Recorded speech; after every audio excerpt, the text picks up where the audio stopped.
ఈ మనం బతుకమ్మ ఆడే సమయంలో మన మహిళల్ని ఎంత హింసించారనేది చెప్పాను. దాంతోపాటుగా అసలు మనం ఏ రొమ్ము పాలు తాగైతే మనం ఇంత వాళ్ళమయ్యామో అటువంటి రొమ్ముల బరువుతోటి ఏ రొమ్ము ఎంత బరువు ఉంటుందో ఆ రొమ్ముకు అంత పన్ను అని చెప్పి విధించినటువంటి రాక్షసులు ఈ నిజాం పరిపాలనలో ఉన్నటువంటి ఈ కసీం రజ్వీ అనుచరులు, ఇక్కడ ఉన్నటువంటి అందరూ కాదు కొంతమంది దేశ్ముఖ్ దొరలు. అరే మనం ఏ అమ్మ పాలైతే తాగుతామో ఆ అమ్మ పాల రొమ్ముకి బరువు కట్టి పన్ను వేసేటువంటి రోజులు అవి. ఫీడల్ వ్యవస్థ అనేవాడు, దాన్ని కులీన వ్యవస్థ అని చెప్పినాడు. రైతుని హింసించేవాళ్ళు, రైతుని బానిసగా చూసేవాళ్ళు. మనం ఎవరైతే గట్టిగా ఉన్నామో వాళ్ళందరినీ తీసుకెళ్ళి వాళ్ళ ఇంట్లో పాయకానాలు కడిగించేవాడు. ఇక్కడ ఉన్నటువంటి ఫలక్నామా ప్యాలెస్లో ఉన్నటువంటి పాయకానాలను మన సోదరమణుల చేత కడిగించినటువంటి దుర్మార్గుడు కసీం రజ్వీ నిజాం అలీ ఖాన్. ఇదంతా జరుగుతుంటుంది. 1947లో స్వతంత్రం వస్తుంది, కానీ మన దానికి రాదు. ఇవి జరుగుతున్న ఈ 4 నెలల్లో 5 నెలల్లో జరుగుతున్నటువంటి విషయాలన్నీ కూడా పైకి తీసుకెళ్తారు మన కేంద్ర ప్రభుత్వానికి. అప్పుడు నెహ్రూ గారు ప్రధానమంత్రి. క్రైస్తవ మహిళల మీద దాడి జరిగితే నిజాం చెడ్డవాడు, హిందూ మహిళల మీద దాడి జరిగితే అయ్యో నిజాం అలా చేశాడా అనేటువంటి వ్యక్తి నెహ్రూ. ప్రధాన అయ్యుండి కూడా అలా మాట్లాడేవాడు. ఈ విషయం ఆ నోట ఏ నోట పడి అప్పుడు ఉప ప్రధానిగా హోంమంత్రిగా ఉన్నటువంటి సర్దార్ వల్లభాయ్ పటేల్ మీద తెలుస్తుంది. సర్దార్ వల్లభాయ్ పటేల్ అయ్యో ఇప్పటి వరకు మనం చాలా లేట్ చేశాము అని చెప్పి అతను ఈ విషయాలన్నింటినీ ఇక్కడ ఉన్నటువంటి కొంతమంది యువకులతోటి తెలుసుకుంటాడు. తెలుసుకొని యుద్ధం చేయాల్సిందే వీళ్ళ మీద, వీళ్ళకి స్వతంత్రం ఇవ్వాల్సిందే అనుకుంటాడు. అసలు ఈ ఉద్యమం ఇదంతా ఊపు రావడానికి ఇదంతా వేరే కారణాలు ఉన్నాయి. అసలు ఈ బైరాన్పల్లి గ్రామంలో ఉన్నటువంటి యువకులు కానీ, బాలూరు గ్రామంలో ఉన్నటువంటి యువకులు కానీ, రామ్ఘాట్లో ఉన్నటువంటి రైతు దళాలు కానీ, వీళ్ళందరూ కూడా ఉద్యమంలో రావడానికి కారణం ఒక సంస్థ ఉంది. ఈరోజు మనం అందరం అనుకునే సంస్థ ఆర్య సమాజ్. ఈరోజు మనం అందరం ఆర్య సమాజ్ అంటే ఏమనుకుంటాం? లేచిపోయి వచ్చిన వాళ్ళు పెళ్ళిళ్ళు చేస్తారు, ఎవరైనా తల్లిదండ్రులు లేకపోతే పెళ్ళిళ్ళు చేస్తారని చెప్పి ఒక దీన్ని తీసుకొచ్చారు ఆర్య సమాజ్కి. కానీ ఆర్య సమాజ్ అంటే మన తెలంగాణ ఈరోజు మనం అందరం కూడా మంచిగా జీవిస్తున్నామంటే ఆర్య సమాజ్ ఆ రోజు నరేంద్ర దేవ్, నారాయణరావు అనే ఒక 7-8 మంది ఆర్య సమాజ్లో పనిచేసేటువంటి వాళ్ళు మన తెలంగాణ మొత్తానికి స్వతంత్రం తీసుకురావాలి, నిజాంని నిరంకుశ ప్రభుత్వాన్ని మనం పారదోరాలని చెప్పి ఆనాడు ఆర్య సమాజ్ ప్రతి ఒక్క యువకుల్లో కూడా చైతన్యాన్ని నింపి రాజారెడ్డి లాంటి వాళ్ళని తయారు చేసింది. రాజారెడ్డి ఆ శవాలను చూసి మేల్కొనొచ్చు, కానీ శిక్షణ మాత్రం ఆర్య సమాజ్ నుంచే వచ్చింది. నరేంద్ర దేవ్ అనే అతను ముఖ్యమైనటువంటి వాడు దీంతో పాటుగా నిజామాబాద్ జిల్లాలో పోచయ్య మొగలే అనే పశువుల కాపరులని వాళ్ళు 2000 ఆవులు 3000 ఆవులని అక్కడ మేపుతుంటే ఆ ఆవుల్ని చంపి ఆ మాంసాన్ని భక్షణ చేద్దామని చెప్పి వాళ్ళు వస్తే అక్కడ ఉన్నటువంటి పోచయ్య మొగలయ్య ఎంతో కష్టపడి వాళ్ళని ఎదిరించినా కూడా వాళ్ళిద్దరిని చంపి అక్కడ ఉన్నటువంటి ఆవులు తీసుకెళ్ళి ఆవు మాంసాన్ని భక్షించేవాళ్ళు ఈ రాక్షస మోకలు. అదేవిధంగా ఈ నరేంద్ర దేవ్ ఆధ్వర్యంలో, ఈ ఆర్య సమాజ్లో ఉన్నటువంటి నరేంద్ర దేవ్ ఆధ్వర్యంలో కొంతమంది యువకులు ఈ నిజాం గారిని ఎట్టొక్కటి చంపాల, ఈరోజు చంపకపోతే నాకు నిద్ర పట్టదు అన్నట్లు వీళ్ళు మనసులో అనుకున్నారు. ఈ సుఖ్దేవ్ అని, విద్యాలంకర్ అని, వినాయకరావు విద్యాలంకర్ అని చెప్పి రామానంద తీర్థ కూడా పాల్గొన్నాడు. అయితే వీళ్ళందరూ కలిసి మన కింగ్ కోటి అంటాం. ఇక్కడ ఈ కింగ్ కోటిలో ఒక బాంబు పెడతారు నిజాం చంపుతామని. బాంబు పెడతారా కొడుకో అని చెప్పి కూడా మనం అనుకుంటాం. మనం ఓ నైజాము సర్కరోడా బాంబు పెడతారా కొడుకో, నీకు గోరి కడతాంరా కొడుకో అని చెప్పి మన జానపద గేయాలు చాలా ఉన్నాయి మనం సినిమాల్లో చూస్తే కనుక. అట్లాంటి ప్రయత్నంలో ఇక్కడ నారాయణ దేవ్, ఈ విద్యాలంకర్ అనే వాళ్ళు అక్కడ కింగ్ కోటిలో బాంబు ప్రయత్నం చేసి విఫలమవుతారు. వాళ్ళందరినీ జైల్లో పెడతారు. దాంతోపాటుకి ఇప్పుడు హనుమాన్ వ్యాయామశాలలు అని ఉన్నాయి. మన హైదరాబాద్ మొత్తం హనుమాన్ వ్యాయామశాలే. ఏదో హనుమాన్ వ్యాయామశాల అంటే మంచి ఫిజిక్స్ చేసుకోవడానికి వచ్చినాయి కాదు. ఆ రోజు తెలంగాణలో హైదరాబాద్ సంస్థాన విముక్తి కోసం పోరాడటానికి యువకులను తయారు చేసే శాలలే హనుమాన్ వ్యాయామశాలలు. ఆ హనుమాన్ వ్యాయామశాలలో బయలుదేరినటువంటి వ్యక్తి 10 మందినైనా సరే తనటువంటి బాహువులతో మెడకాయలు పిసికి చంపేటువంటి ధైర్యవంతుడు ఆ హనుమాన్ వ్యాయామశాలలో విద్య నేర్చుకున్నవాడు.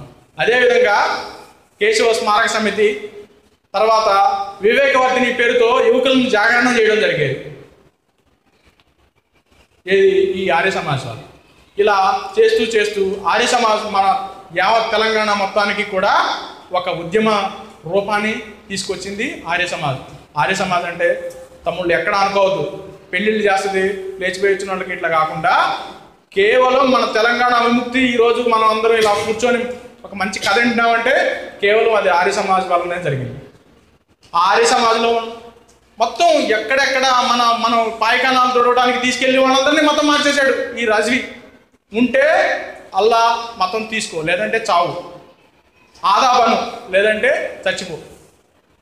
అసలు ఈరోజు బస్సు ఎక్కితే మనకి తెలుగు లేదంటే ఇంగ్లీషు కనపడుతుంది, కానీ ఆ రోజుల్లో అసలు ఉర్దూ తప్ప వేరేది కనపడేది కదా. ఉర్దూ రాకపోయినా నువ్వు చచ్చినట్టు ఆ బస్సు ఎక్కాలి, లేదంటే వాడు కొట్టి చంపుతాడు ఆ బస్సు.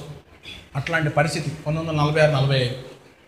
అటువంటి రోజుల నుంచి మనం అందరం ఒక ఉద్యమంగా మేల్కొని హిందూ ధర్మంలోకి పునరాగమనం వచ్చేవాళ్ళని ఈరోజు గర్వాపసి అని చెప్పి మనం అందరం అనుకుంటున్నాం, కానీ గర్వాపసి ఆనాడే ఉంది, ఆర్య సమాజ్ చేసింది. అది ఎంతోమంది హిందువుల్ని మళ్ళీ పునరాగమనం చేసినటువంటి సంస్థ ఆర్య సమాజ్.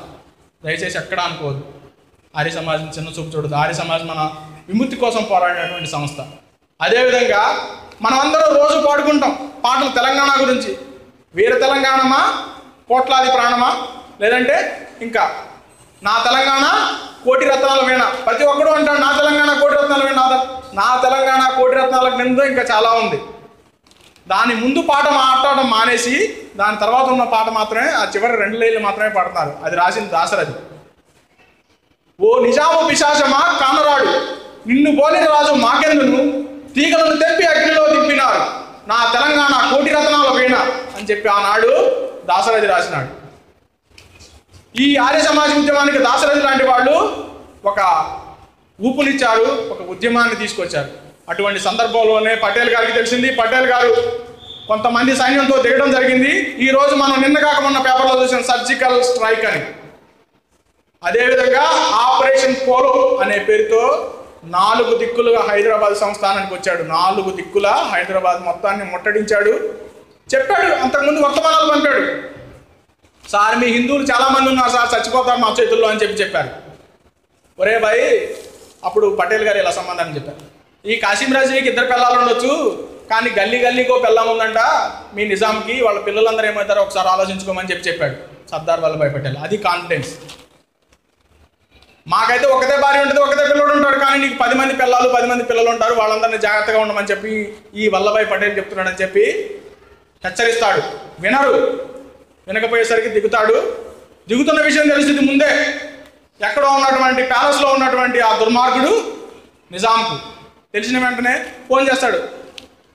ఫోన్ లేదు, ఈ డెక్కన్ రేడియో అనేది ఉంటుంది, డెక్కన్ రేడియో ద్వారా ప్రసారం చేస్తాడు. నేను లొంగిపోతున్నాను, నేను ఈ ప్రభుత్వాన్ని పరిపాలించలేను, నేను కేంద్ర ప్రభుత్వంలో కలిసిపోతున్నాను, భారతదేశంలో నేను విలీనమవుతున్నానని చెప్పి డెక్కన్ రేడియో ద్వారా ఒప్పుతాడు. ఎంతమంది చనిపోయారంటే ఆ తెలంగాణ ఆ రజాకారుల మూకలో కానీ మన సర్దార్ వల్లభాయ్ పటేల్ గారు తీసుకొచ్చినటువంటి ఈ సైన్యంతో 40,000 మంది చనిపోయారు. 40,000 మంది మన హిందువులు చనిపోయారు ఆ రోజుల్లో. అది మన తెలంగాణ సాధించుకోవడానికి అన్నటువంటి చరిత్ర. అదే సమయంలో మనం సాయుధ పోరాటం కూడా జరిగిందని చెప్పుకుంటాం. జరిగింది, జరగలేదంటలేదు. చాలామంది మంచి వాళ్ళు పాల్గొన్నారు సాయుధ పోరాటంలో. కానీ ఇప్పుడు చెప్పుకున్నటువంటి కమ్యూనిస్టులు అయితే, వీళ్ళైతే, సోషలిస్టులు అయితే, ఏ నాయకులు అయితే మేము ఇక్కడ భారతదేశంలో కలవడానికి మాత్రం ఇష్టపడరు. ఇక్కడ ఉన్నటువంటి సోషలిస్టులు కమ్యూనిస్టులు ఎక్కడో రష్యాలో ఉన్నటువంటి స్టాలిన్ దగ్గరికి వెళ్ళి మేము ఈ భారతదేశంతో కలవడం కన్నా కూడా మీతోనే కలిస్తే బాగుంటుందండి. వాళ్ళ దేశంలో ఉన్నటువంటి వాళ్ళనే 1 కోటి మందిని చంపించిండు స్టాలిన్. అందరూ సినిమా పేర్లు అవి పెట్టుకుంటారు స్టాలిన్ అంటే, కానీ స్టాలిన్ మామూలుడు కాదు. అక్కడ ఉన్నటువంటి వాళ్ళ ప్రజలనే 1 కోటి మందిని చంపించు అంతటి మారణకాండ చేశాడు రష్యాలో. అటువంటి నాయకుడి దగ్గరికి వెళ్ళి మేము మీలో కలుస్తాము, మాకు ఆ వల్లభాయ్ పటేల్ మమ్మల్ని ఊరుకోడు మళ్ళీ అని చెప్పి వాళ్ళ దగ్గరికి వెళ్ళి వర్తమానం పంపిస్తారు ఈ సోషలిస్ట్ నాయకులు. ఆయనకి తెలుసు సర్దార్ వల్లభాయ్ పటేల్ స్ట్రెంత్ తెలుసు, అప్పుడు మన భారతదేశం స్ట్రెంత్ తెలుసు. ఆయన వద్దండి బాబు మీతో మేము పంచాయతీలు వద్దు మాకని చెప్పి ఆయన అక్కడ నిమ్మకు నీరెత్తినట్లు ఆయన ఉండిపోతాడు. అదే సమయంలో మన వల్లభాయ్ పటేల్ ఈ డెక్కన్ రేడియోలో పరిపాలించడంలోని ఇక్కడ మన బేగంపేట ఎయిర్పోర్ట్లో దిగుతాడు సింహంలాగా గర్జించి, నేను వస్తున్నా, నువ్వు ఉంటావా పారిపోతావా అని వర్తమానం పంపగానే రేడియోలో అనౌన్స్మెంట్ చేసి వంగి వంగి సలాం పెడతాడు మన సర్దార్ వల్లభాయ్ పటేల్కి ఈ అలీ ఖాన్ 7 నిజాం. మీరు చూసే ఉంటారు చాలామంది గోడల మీద సెప్టెంబర్ 17 వచ్చిందంటే వెలుస్తాయి. మన ఏబీపీ పిల్లలు కానీ లేదంటే మన కొంతమంది తెలంగాణ ఉద్యమంలో పాల్గొన్నటువంటి యువకులు కానీ ఇంట్రెస్ట్ తోటి వాల్ పోస్టర్లు వేస్తుంటారు వంగి వంగి దండం పెట్టి. అలా వంగి వంగి దండం పెట్టి ఆయన అయిపోతాడు. ఈ కాసిం రజ్వీ అనేవాడిని మాత్రం జైల్లో పెడతారు, వీడిని చావకొడతారు.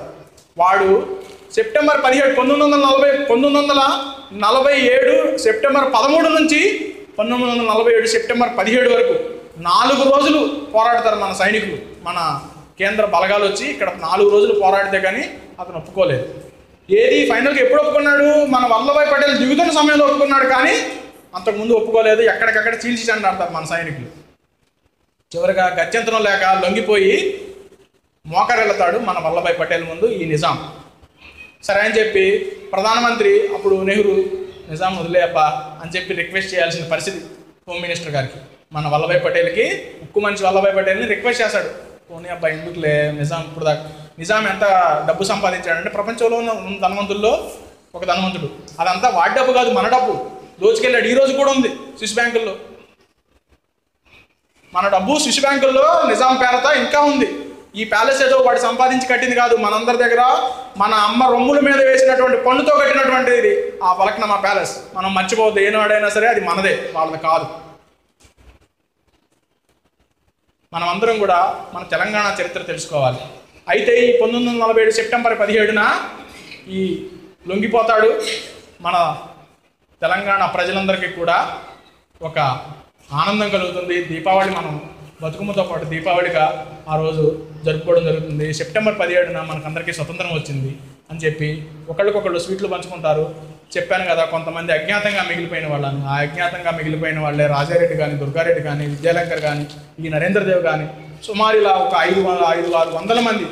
వీళ్ళందరూ ఈ ఉద్యమ నాయకులు. ఇలా కాకుండా ఉద్యమాల్లో పాల్గొన్నటువంటి నాయకుల దగ్గర పాల్గొన్నటువంటి యువకులు కూడా చాలామంది ఉన్నారు. వాళ్ళ చరిత్ర కూడా మనం తెలుసుకోవాలి, మనం అందరం చదవాల్సిన అవసరం కూడా ఉంది. కాబట్టి ఆ వెళ్ళిపోతూ కాసిం రజ్వీ పాకిస్తాన్ వెళ్ళిపోతాడు. వెళ్ళిపోయే సమయంలో అది ఇత్తెహాదుల్ అని చెప్పి వాళ్ళ పార్టీ పేరు, అప్పుడు ముస్లిం ఇత్తెహాదుల్ అని చెప్పి ఆ పార్టీ పేరుని మార్చి ఎంఐఎం అని చెప్పి ఒక కుర్రోడు పిలుస్తాడు. వాళ్ళ టీంని అంతా పిలిస్తే అందులో వహీద్ ఓవైసీ అని చెప్పి ఒక కుర్రోడు వస్తాడు. వాడికి 18 ఏళ్ళు. వాడు వచ్చి నేను నీ బాధ్యతను తీసుకుంటా కాసిం రజ్వీ అని చెప్పి వెళ్ళిపోతాడు. పాకిస్తాన్ వాడు వెళ్ళిపోతాడు. సెప్టెంబర్ 17 వీడు బాధ్యతలు తీసుకుంటాడు జైల్లో నుంచి బయటకు వచ్చి. ఆ బాధ్యతలు తీసుకున్నందుకు 2 సంవత్సరాలు జైల్లో పెడతాడు ఈ వహీద్ ఓవైసీ గారిని. ఆ వహీద్ ఓవైసీ గారు పెళ్లి చేసుకొని ఈ 2 సంవత్సరాల తర్వాత బయటకు వస్తాడు. వచ్చిన తర్వాత పెళ్లి చేసుకుంటాడు. ఇదంతా జరిగింది. వాడిని మన ప్రధానమంత్రి మళ్ళీ దరిద్రం ఏంటంటే మన ప్రధానమంత్రి మళ్ళీ పిలిచి నీకు మినిస్టర్ ఇస్తా తీసుకోయా అని చెప్పి ఆ వహీద్ ఓవైసీని అడుగుతాడు. చల్ నాకొద్దు, నేను ఇక్కడ మొత్తం ఇస్లాం రాజ్యాన్ని స్థాపించే వరకు నేను నిద్రపోను అంటాడు.